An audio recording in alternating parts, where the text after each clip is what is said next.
podemos terminar. Listo, entonces seguimos todavía en anemias no proliferativas o no regenerativas. Recuerdan, son las que tienen un índice reticulocitario menor de 2. Entonces seguimos con las no proliferativas. Entre las no proliferativas tenemos las anemias por déficit de estímulo. No hay un estímulo en la médula ósea para que se produzca la maduración de los glóbulos rojos. Y en estas tenemos el hipotiroidismo, tenemos la insuficiencia renal crónica.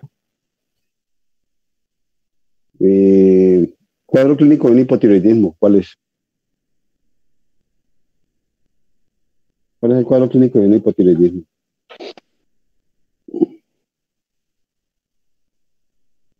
Anemia, estreñimiento, intolerancia al frío. Anemia, estreñimiento, intolerancia al frío. ¿Qué más?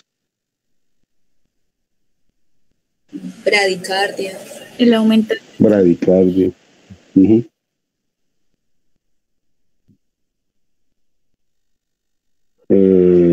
Anemia. Cuadro clínico de una insuficiencia renal crónica.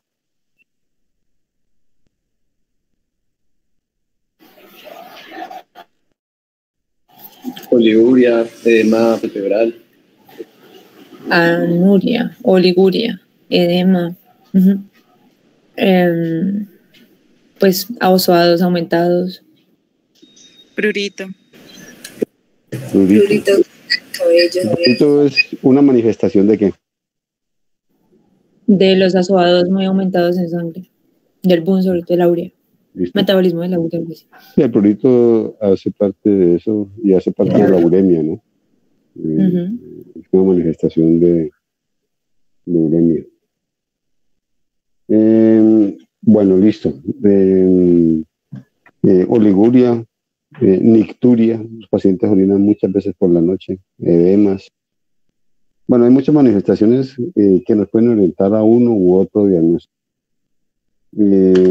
Pues no voy a entrar a hablar de cada una de las patologías porque los tienen que revisar, me imagino, que con otros profesores. Pero en hipotiroidismo deben solicitar una TSH y un T4 libre. ¿Cómo esperan encontrar la TSH? Habitualmente, ¿qué es más común? ¿El hipotiroidismo primario, secundario o el terciario? ¿Qué es lo más común?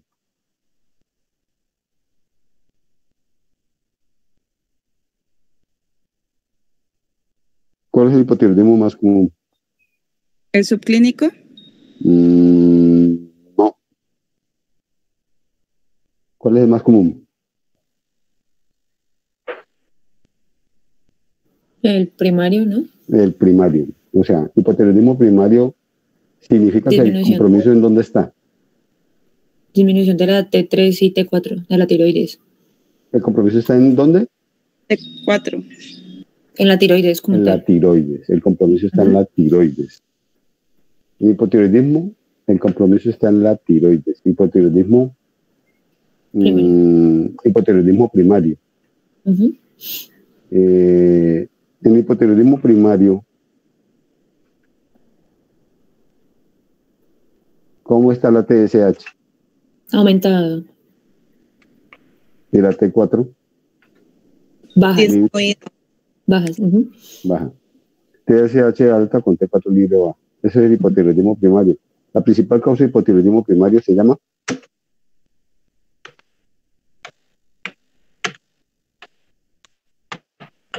Hashimoto. ¿Listo? Hipotiroidismo o tiroiditis de Hashimoto, que es una enfermedad autoinmune. Se producen anticuerpos contra anticuerpos microsomales, se llaman.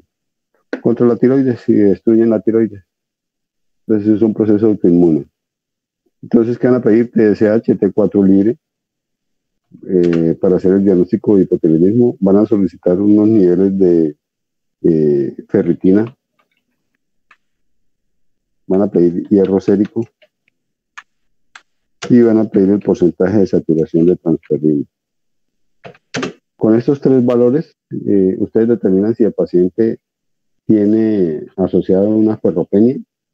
Si esos depósitos están bajos, hay que reponer hierro Si los depósitos de hierro son normales, obviamente pues tenemos que colocar hormona tiroidea, levotiroxina, le tenemos que poner. Y si los valores de ferrocinética son normales, se coloca eritropoyetina. ¿Listo? En insuficiencia renal crónica, es que vamos a solicitar. ¿Cuáles son los exámenes para evaluar función renal? Microalbuminuria, boom y creatinina. Creatinina, boom, Y microalbuminuria. microalbuminuria. ¿Qué más? ¿Qué más pedimos para evaluar función? Sodio en orina. ¿Cuál, perdón? Sodio, doc, la relación proteinuria, creatinuria. Listo.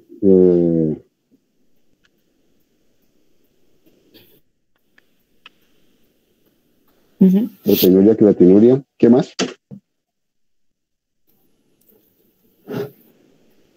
Ya dije albúmina, sí, no, ya. ¿Qué otra cosa? Pues ya recolección de... Ah, sí, electrolitos. Hay que ver cómo están los niveles de potasio, sodio, cloro. ¿Qué otra cosa hay que pedir? ¿Una eco renal? Ah, bueno, listo, una eco renal. No me acordaba de esa, gracias. Eco renal. ¿Qué más?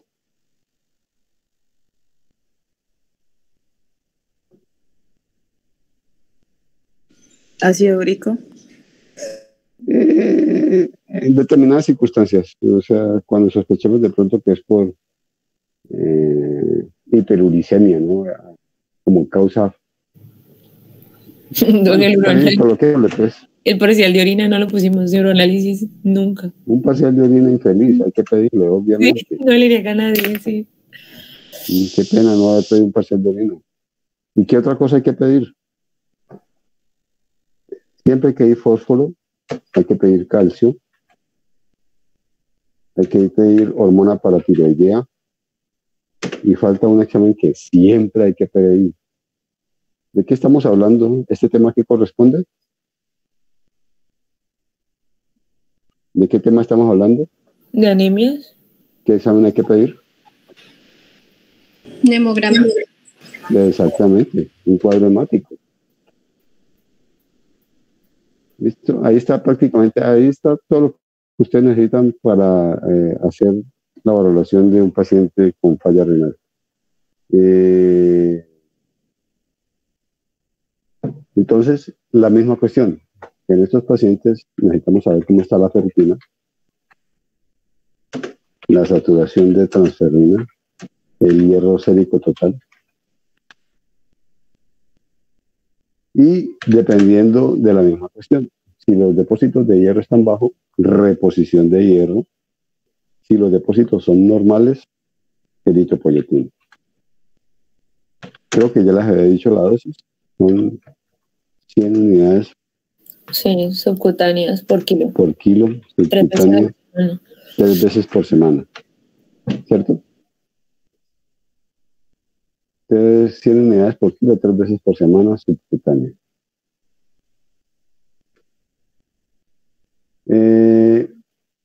Listo. Esta es las características de esta anemia de estos dos. Son, pues, obviamente, hemoglobina baja, volumen corpuscular medio normal. Es una anemia de volúmenes normales. A diferencia de las dos anteriores, que la ferropánica es de volúmenes bajos, es microcítica hipocrónica, y la B12 de ácido fólico, que es megaloblástica, es de volúmenes altos. Este es de volúmenes normales. Hay otras patologías que producen anemia, que son las infiltrativas.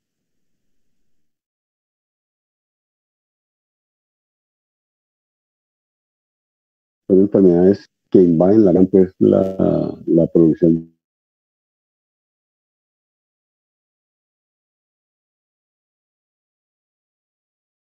de glóbulos rojos. Pero habitualmente se asocian con Otra Que se citopenia. alteran O sea, varias series rara vez del presentan hemograma y anemia con leucopenia más citopenia trombocitopenia. sospechoso de malignidad. Exacto. Entonces, si son dos, se llama bicitopenia. Y si son tres, como en este caso, pues se llama pancitopenia. Sería una pancitopenia. Y habitualmente cuando uno ve una pancitopenia, casi siempre es porque hay un problema metastásico a hueso. Entonces, es un cáncer sólido que ha invadido la médula ósea. Entonces, los cánceres que más frecuentemente producen invasión, cánceres sólidos que más frecuentemente producen invasión a la médula ósea, son los cánceres de pulmón, mama, próstata y vejiga. Son los cánceres sólidos de preferencia pues para meterse en médula ósea. Entonces, usted ve un paciente con una anemia o ven una bicitopenia o ven una pancitopenia, siempre tiene que pensar en un proceso de tipo infiltrativo. Y en ese caso, pues hay que buscar focos metastásicos, hay que buscar factores de riesgo, por ejemplo, aquí fumador, aquí antecedentes familiares de cáncer en la pues, No vi ahí familia de primer grado con sanguínea. marcadores tumorales o qué. Marcadores tumorales, próstata, por ejemplo, una PSA alta, generalmente hombres mayores de 50 años con síntomas de prostatismo, los pacientes con hematuria, con tabaquismo. El tabaquismo se asocia mucho con el cáncer de vejiga. Listo, entonces usted busca factores de riesgo, buscan marcadores, cosas que le hagan sospechar esto. Aquí se pedirá una placa de toras, aquí una mamografía o una ecografía de mama. Aquí la PSA, una ecografía transrectal. Y aquí una cistoscopia, pues para ver directamente la vejiga y tomar muestras. Y pues aquí necesitamos el concurso de un oncólogo para manejar este tipo de pacientes. Es difícil, o sea, manejar estos pacientes requiere pues quimioterapia, radioterapia, manejos quirúrgicos, de pronto si es posible retirar el foco primario. Habitualmente cuando ya hay metástasis, casi que los manejos de ese tipo ya no tienen mucha utilidad y lo último pues es tratar manejo paliativo. Ya es un estadio 4 y la gran mayoría de los pacientes pues tal vez aumente algo la sobrevida con el uso de estos manejos de quimio y radio, pero pues, no solución, no hay solución definitiva. Bueno, eso serían las principales anemias de tipo no proliferativo. Hablemos de anemias proliferativas o regenerativas. Donde decimos que estas tienen un índice reticulocitario mayor de 3. Listo, las anemias proliferativas no tienen problema en la médula ósea. La médula ósea está produciendo glóbulos rojos y tan es así que los produce en gran cantidad. Los producen tan en gran cantidad que sacan glóbulos rojos inmaduros a la circulación. Entonces sacan muchos reticulocitos, y por eso el índice reticulocitario es mayor de 3. El problema está en que se destruyen en la periferia muy rápidamente. Acuérdese que un glóbulo rojo dura entre 90 y 120 días, de 90 a 120 días. En este tipo de anemias, pues hay una destrucción acelerada de los glóbulos rojos. Aquí tenemos dos tipos de anemias proliferativas.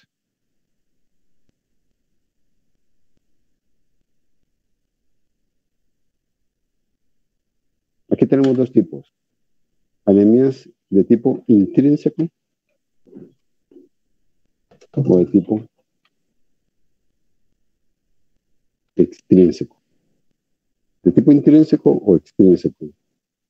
En las anemias de tipo intrínseco, en esta de aquí, El inconveniente se encuentra en el glóbulo rojo.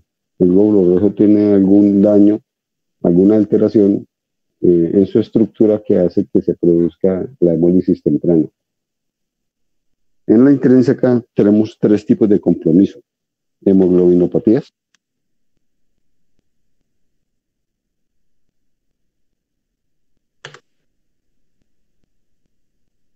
enzimopatías,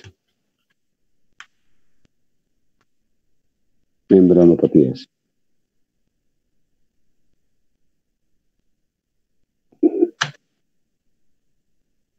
Hemoglobinopatías.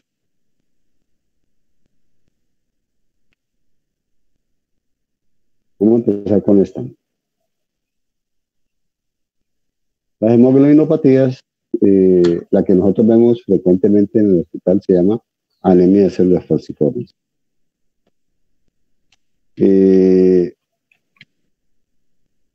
Ustedes van a escuchar el término anemia drepanocítica. En realidad no se llama drepanocítica, se llama anemia de células falciformes.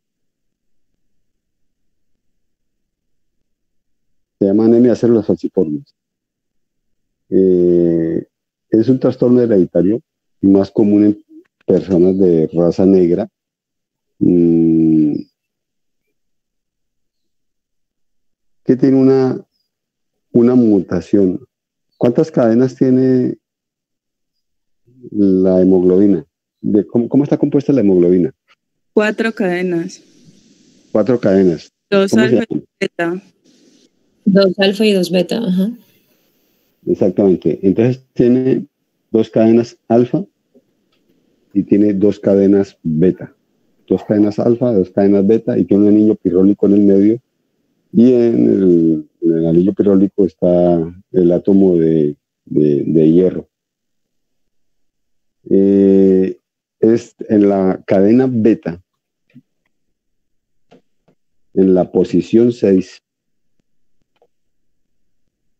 En la posición 6, acuérdense que la hemoglobina es una proteína y esas son cadenas de aminoácidos. Esas cadenas alfa y esas cadenas beta son cadenas de aminoácidos. En la posición 6 de la cadena beta, aquí me falta cadena beta, posición 6, hay un cambio donde la glutamina se cambia hay un cambio de glutamina por valina. Posición 6, cadena beta. Ese cambio de la glutamina por valina hace que el glóbulo rojo cambie su forma. La forma del glóbulo rojo normalmente es bicóncava. Bicóncava. O sea, tiene que es cóncavo por arriba y por debajo.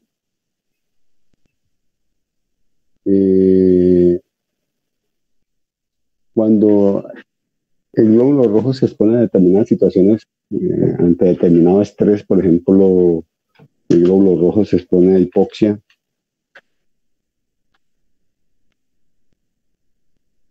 Por ejemplo, el paciente, la persona sube a una altura considerable, va para el Nevado del Ruiz, pongámosle. ¿Cómo es la presión atmosférica en el Nevado del Ruiz? ¿Cómo es la presión atmosférica en Buenaventura y cómo es la presión atmosférica en el Nevado del Ruiz?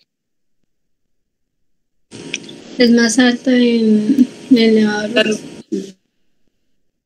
¿Dónde? ¿Es más alta? ¿Dónde es más alta?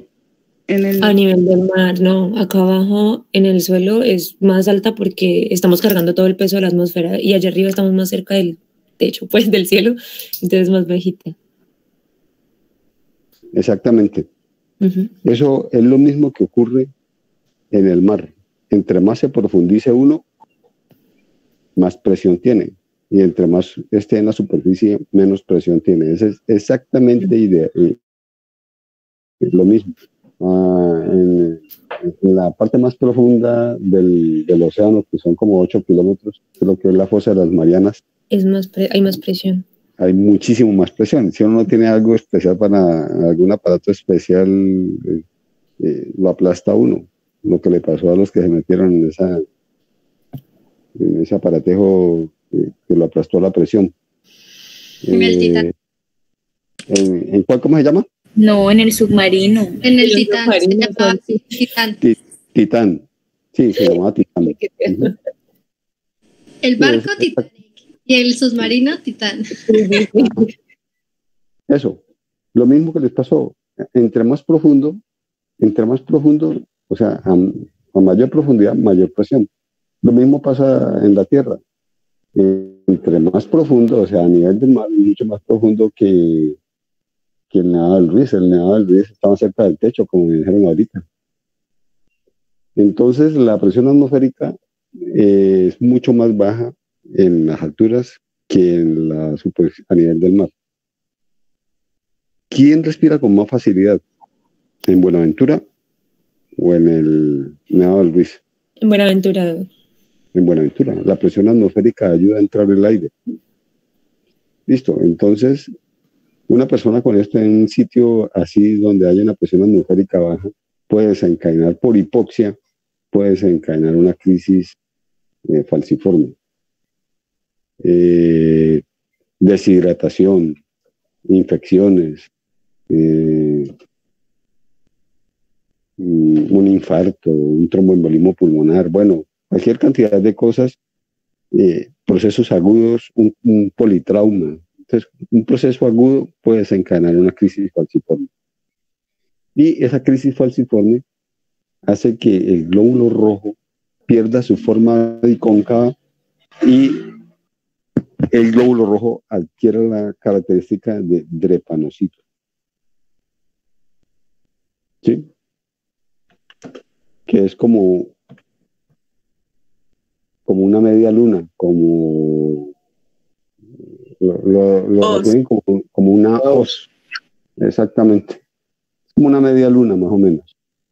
Y ese drepanocito tiene la desventaja de que es rígido. Tiene rigidez. No tiene la flexibilidad del glóbulo rojo bicóncavo. Y eso produce dos tipos de manifestaciones en la persona adulta. Produce crisis dolorosas que son debidas a vasooclusión.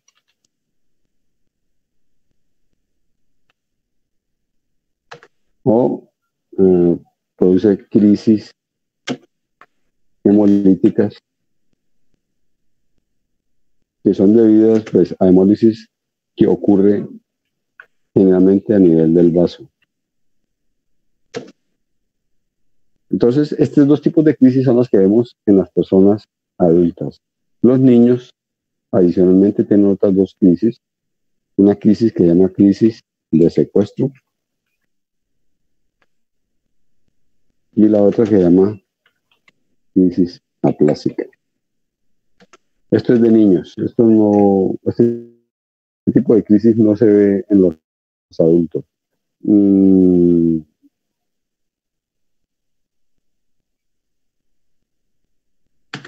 Crisis dolorosas.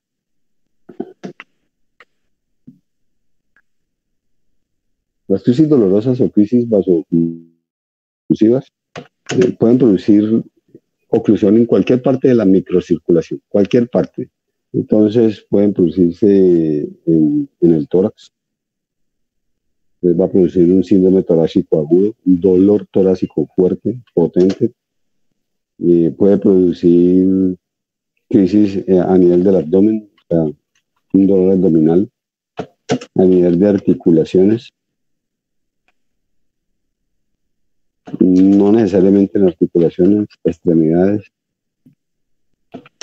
Puede llegar a producir accidentes cerebrovasculares. Puede llegar a producir infarto de miocardio porque puede producir oclusión de coronarias. Entonces miren todo lo que puede llegar a producir una crisis dolorosa. La crisis hemolítica, pues el nombre lo dice, se caracteriza por ictericia a expensas de bilirrubina indirecta.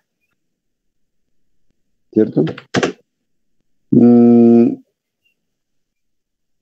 Y la característica que tienen, esto lo comparten prácticamente todas las anemias hemolíticas. Todas las anemias hemolíticas tienen esta característica. Ictericia, bilirrubina indirecta elevada, y la otra característica que tienen es la elevación de la LDH. La LDH es una enzima constitutiva de prácticamente todas las células del cuerpo. Cuando hay destrucción tisular, la LDH se eleva. Entonces, el LDH es un marcador de destrucción de células. En este caso, es un marcador de hemólisis.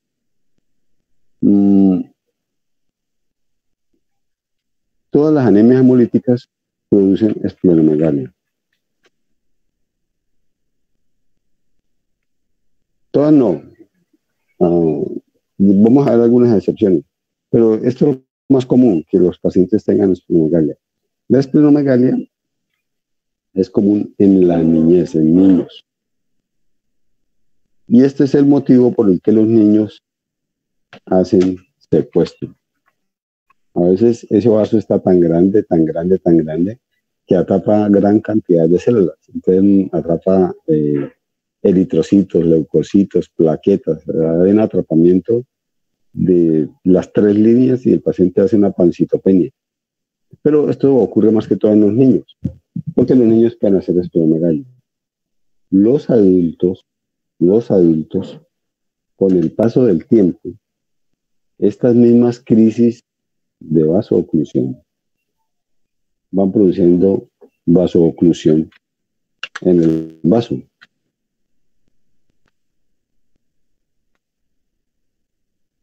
Entonces, de pronto pueden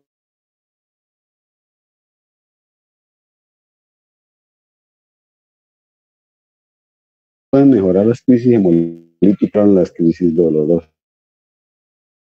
Entonces, por eso los adultos no hacen Sí.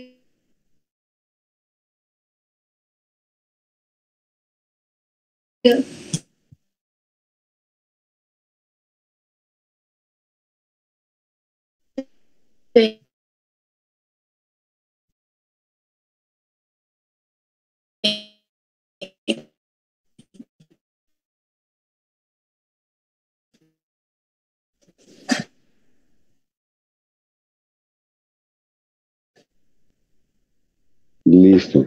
La otra manifestación